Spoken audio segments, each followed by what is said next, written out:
ये मिला के देखिए कितना होता है। तो 22% आप, 16% हमारे एससी का लोग। अरे आप बताइए ना, आपको जरूरत ही नहीं है उनकी, जो पार्टी बना के बैठे हैं। आप एक बात समझो तो कर लीजिए अपने बीच में। आप अपने बीच में अपने नेताओं से बोलिए कि बहुत हो गया तुम्हारी पार्टियों का झंझट, अब सारी पार्टियों को एक कर लीजिए साहब। बताइए गलत बोल रहा हूँ क्या? सही बोल रहे हैं। मैं इस पार्टी का हूँ, मैं उस पार्टी का हूँ, ठीक है, अच्छी बात होना चाहिए, विरोधाभास हो जाता है, लेकिन 2023 में इस विरोधाभास को खत्म कर दीजिए। नहीं तो अगर 2023 में अगर सत्ता में आप लोग नहीं आ पाए तो हमारा सर्वनाश हो जाएगा साथियों। जंगल कट रहे कि नहीं कट रहे बताइए। जंगल की लकड़ी हो चाहे कोयला हो चाहे हीरा जवाहरात से लेके सारी चीजों का ठेका मोदी ने अदानी अंबानी को देके रखा है। लेकिन अगर आप लोग इस चक्कर में जाइए और अगर एक सूखे पेड़ की टहनी भी काट के ले जाओगे तो अगर पुलिस पकड़ लेगी आपको थाने में बंद कर देगी। लेकिन अदानी अंबानी मोदी के जो चेले हैं वो दिन रात जंगल को खोदने का काम कर रहा है, इसके बाद भी उन्हें कोई जेल नहीं होती साथियों। ये समझने का प्रयास करें साथियों। इस देश के अंदर पाखंड के नाम पे नए नए युवाओं को लेके आ रही है आरएसएस। नहीं, कोई कहता है कि बेलपत्री पे दूध लगा दो, पत्थर पर चिपका दो, आपका बच्चा पास हो जाए। क्या हो सकता है बताइए? हो सकता है क्या? तो ये पाखंड को छोड़ना पड़ेगा और हमें हमारी मूल संस्कृति पे आना पड़ेगा। और वो संस्कृति तभी बचेगी जब गोरवाना की सभी पार्टियां, मध्य प्रदेश के सभी संगठन एक होंगे।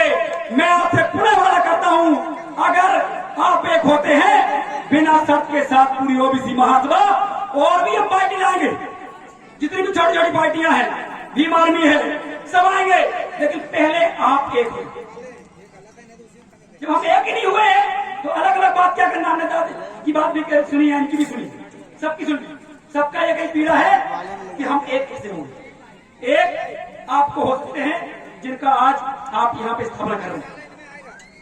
बड़ा देव के नाम पे हो जाओ, शंकर साहब रघुनाथ जी के नाम पे हो जाओ, नहीं है तो रानी अवंतीबाई लोधी के नाम पे हो जाओ। उनको तो आपने बचाने का काम किया है, उनको तो आपने राजा बनाने का काम किया है, उनके साथ लड़के आपने इतिहास लिखने का काम किया है, उनके नाम पे हो जाओ।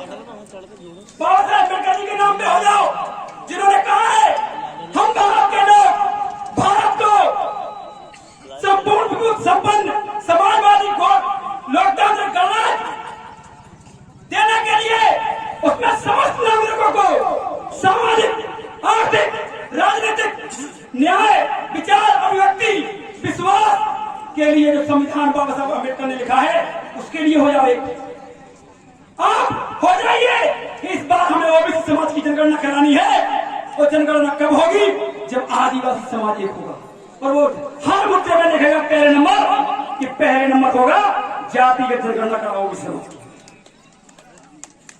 अगर पिछड़ा वर्ग की जाति की जनगणना कराओगे और प्रथम मुद्दा आप अपने पार्टी में चुनाव में ले जाओगे कि हमारे लोग अगर सत्ता में आते हैं और हमें मौका मिलता है तो हम जातिगत जनगणना कराएंगे। इन लोधी कुर्मी काशी पटेल को 3743 जातियों की। और ये आरएसएस कहता है बार बार कि जातिगत जनगणना होगी तो जातिवाद फैलेगा।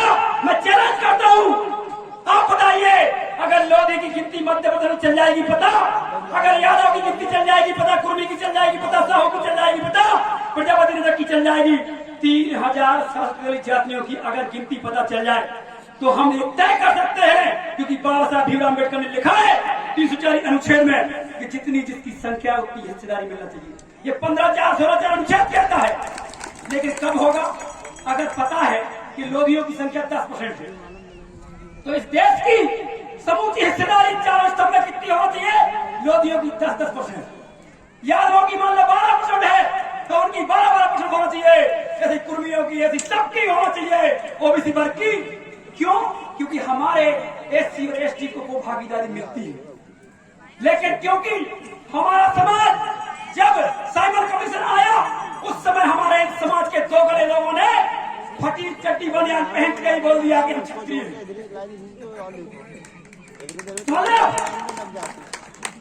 मतलब खेतों में खड़े हैं लेकिन फिर भी कह रहे हम क्षत्रिय हैं। जबकि बाबा साहब अम्बेडकर की चतुराई थी कि वो चाहते थे कि ये ओबीसी वर्ग पिछड़ा वर्ग हमारा बहुजन समाज का ये जो है इसकी गिनती होना चाहिए, तब जाके इसको संख्या के अनुपात में हिस्सेदारी मिलेगी सब। लेकिन किसी ने पढ़ा ही नहीं, किसी ने जाना ही नहीं। लेकिन बाल गंगाधर तिलक को पता चल गया तो क्या बोला, लोधी को बोल दिया देखो वो चमार बसोर बनाने आ रहा है। सॉरी माफ करना है, लोधी बोलो क्या बोला, चमार बसोर बनाने आ रहा है। लोधी को बोल, पूर्वी को बोला देखो भैया वो तुम्हें बेहतर बनाने आ रहा है। जबकि साइमन कमीशन बाबा साहब अम्बेडकर जो टेबल करने गए थे 1945 के समथिंग, उसमें यह तय किया गया था 35 में, उसमें यह तय किया गया था कि हमारे लोगों की गिनती